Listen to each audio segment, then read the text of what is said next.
Ladies and gents, I know I'm a few days late here, but I have the ending to the text conversation, the deal that I was working with my customer. Again, never spoke to the customer. He wouldn't come in. It was all via text and email. If you were following the last couple of videos, you know what we're talking about. We're not going to go back and go over the whole story again. The short version of the story is our quote was about $43 a month higher. That's about $1,500 apart on a lease on a car that we were already selling very, very aggressively. So the deal just did not make sense to us.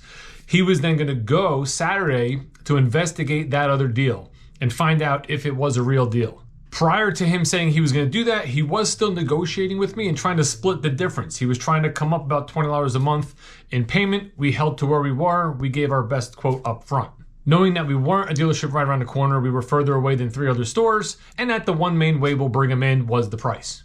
Monday morning I came in, I logged into my system, and on Saturday afternoon, I got a text from the gentleman that just simply says, no longer in the market. To which I just replied, thanks for the update, congrats on your new car. Now, most people will assume he got the deal. He got the number. And this is where a salesperson has to have thick skin, right? You have to be able to accept rejection and accept that some things aren't going to go the way you want them to go. I don't know that he got the deal. I don't know that he took our quote to another store and maybe they matched us. Like, we don't know. There's so many unknowns in this situation that in this situation, personally me, I just move on. It's a law of averages. The more people you talk to, the more people you get in front of, the more cars you're going to sell. So when something like this happens, you move on. You tried your best. You put your best foot forward. If it doesn't work, it doesn't work. Now understand, it does stick in the back of your mind. You kind of wonder what the situation was. Like, you sort of want that closure. And I guess being a salesman for so long, after a while, you just don't care about the closure anymore. If somebody says they bought something else, fine, they bought something else. You move on. But you do wonder. I mean, I know where he lives. I could roll by the house and see what's in the driveway. I wouldn't do that though. Another thing those 3 or 4 videos in that little series did was it kind of established that the perception people have of the auto industry, which is warranted. Obviously, there's stereotypes because stereotypes are based on truth. But should you have the preconceived notion that every salesperson you talk to is going to be bad based on maybe experiences you had or experiences you've heard? So recently, we got a survey in, and I want to read the survey to you. Customer wrote, when I started looking for a car, I was jerked around by so many other dealerships that by the time I reached Schumacher Chevrolet, I had quite a chip on my shoulder. Let's just think about that for a second, right? This person obviously had some bad experiences, and those bad experiences are going with them. So now when they come into the door here, before they even know who we are, before they even talk to us, they already have us sized up.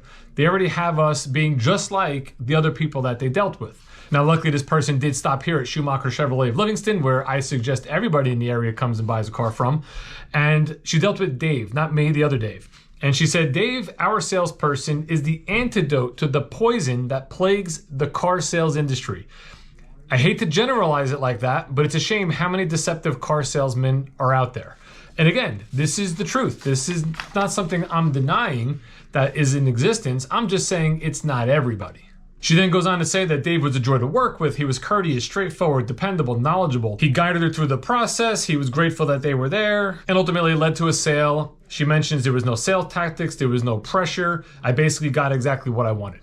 So the lesson to be learned here in this situation is, don't prejudge. What do they say? Don't judge a book by its cover, right? So if the auto sales industry is the book cover, don't judge everything in those pages, every single dealership out there, every salesperson out there, just based on the cover of the book, which, obviously people think that car salespeople are the worst and that they're deceitful and that they're going to lie to you. And it's not true in every case. Does it happen? Absolutely. I think what also came out in the comments was that there's a lot of people out there that would tell the salesperson or the dealer whatever they want.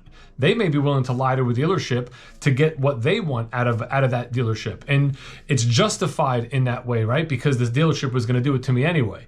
So it's really not a dealership salesperson trait, or it's not a industry trait. It's a human trait. Some humans and some people are willing to do what it takes to get what they want. And there's moral and ethical guidelines that they follow based on how they rationalize it. Some people will go further than others.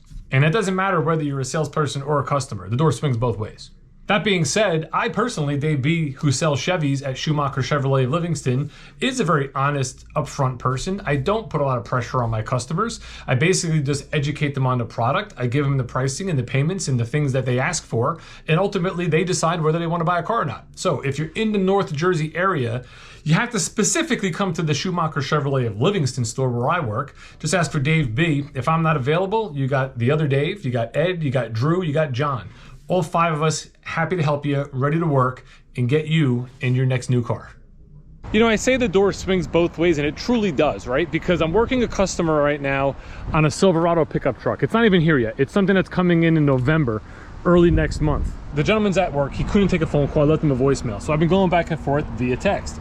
Now, what if I assumed this gentleman from Long Island who's inquiring about one of our Silverado pickup trucks was going to do the same thing that the last gentleman did? Should I let my last experience with that customer and the texting back and forth and then not making a deal, should I let that change how I talk to and how I quote this customer? So that's what salespeople will deal with, right? Because what I could say, or most people would say, is, you know what? If I give him everything he wants, he's not going to come in here. So let me just do what I got to do or say what I got to say to get him in the door. This way, once he's here, I have a better chance of selling him. Would that be right? Should I use a previous experience with a customer to then gauge how I interact with the next one?